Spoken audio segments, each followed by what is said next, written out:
চাকরি হারারা আইন হাতে তুলে নেবেন না। বুধবার বিকেল 4:30 নাগাদ নবান্ন থেকে চাকরি হারাদের বার্তা দিলেন মুখ্য সচিব। চাকরি হারাদের পাশে রয়েছে রাজ্য সরকার। চাকরি হারাদের বর্তমান যে পরিস্থিতি তা রাজ্য সরকার অনুধাবন করতে পারছে। চাকরি হারাদের জন্য প্রয়োজনীয় পদক্ষেপ নিচ্ছে রাজ্য সরকার। রাজ্যের মুখ্য সচিব মনোজ পন্থ বলেন, আমরা শীঘ্রই রিভিউ পিটিশন নিয়ে সুপ্রিম কোর্টে যাচ্ছি।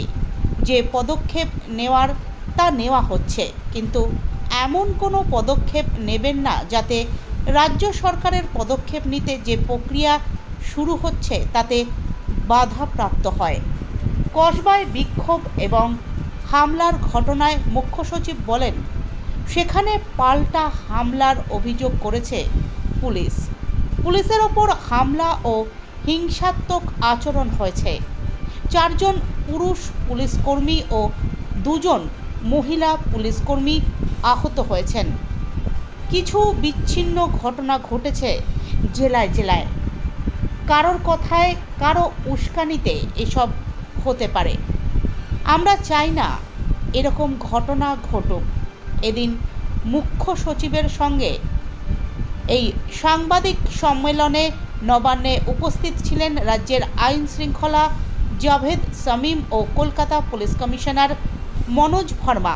পরে পুলিশ কমিশনার মনোজ ভার্মা জানিয়েছেন, কোথাও কোনো ডেপুটেশন দেওয়ার বিষয় থাকলে আগাম জানাক, তাহলে পুলিশ চাকরি হারাদের সেই ডেপুটেশন দেওয়ার সমস্ত রকম ব্যবস্থা নেবে। চাকরি হারাদের প্রতি সহানুভূতি রয়েছে কলকাতা পুলিশের।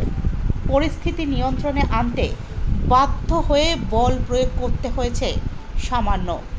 আমরা কেউ চাই না এরকম ঘটনা ঘটুক। অনেক জায়গায় শিক্ষকরা কাজ চালিয়ে যাচ্ছেন, তাদের অভিনন্দন জানিয়েছেন মুখ্য সচিব। কলকাতার পুলিশ কমিশনার মনোজ ভার্মা দাবি করেন, চাকরি হারাদের সঙ্গে পুলিশের কসবার ডিআই অফিসের সামনে সংঘর্ষে মোট 6 জন পুলিশকর্মী আহত হয়েছেন। তার মধ্যে 1 জনের আঘাত গুরুতর। রাজ্যের মুখ্য সচিব মনোজ পন্থ বলেন, সুপ্রিম কোর্টে রাজ্য সরকার রিভিউ পিটিশন করেছে। রাজ্য সরকার শিক্ষকদের এই পরিস্থিতির জন্য দেশের সর্বোচ্চ আদালতকে পুনরায় রিভিউ করার আবেদন জানিয়েছে। কিন্তু জেলায় জেলায় যেভাবে বিক্ষোভ এবং সংঘর্ষ হচ্ছে তাতে কারোর কোনো লাভ হচ্ছে না। এতে কিছু বিচ্ছিন্ন ঘটনা ঘটছে মাত্র, যা কাম্য নয়। পুলিশের কাছে কোনো ইন্টিমেশন দেওয়া হয়নি, আগে থেকে কোনো ইন্টিমেশন পুলিশের কাছে ছিল না। যখন ওরা ওই দিকে যাচ্ছিল আমাদের কাছে একটা জেনারেল ইন্টিমেশন আমরা অন্য মারফতে আমরা পেলাম দ্যাট এইরকম হবে। সেইভাবে আমাদের যেহেতু মানে ওরা ডিআই অফিসে যাবে, কেউ এক্সপেক্ট করে না যে ডিআই অফিসে গিয়ে কোনো এরকম সিচুয়েশন হবে। সামান্য কিছু পুলিশ ওখানে আগে পৌঁছেছে, কিন্তু কোনো কারণে ওখানে কিছু ইস্যু হয়। ওই পুলিশ ফোর্স যেহেতু সংখ্যা কম ছিল, ওটা ওভার পাওয়ার হয়ে গেছে। আবার যখন ভিতরে ঢুকে একটা গ্রিল গেট ছিল, ওখান থেকে উপর ওঠার চেষ্টা করে, তখন আরো সিচুয়েশন একটু খারাপ হয়।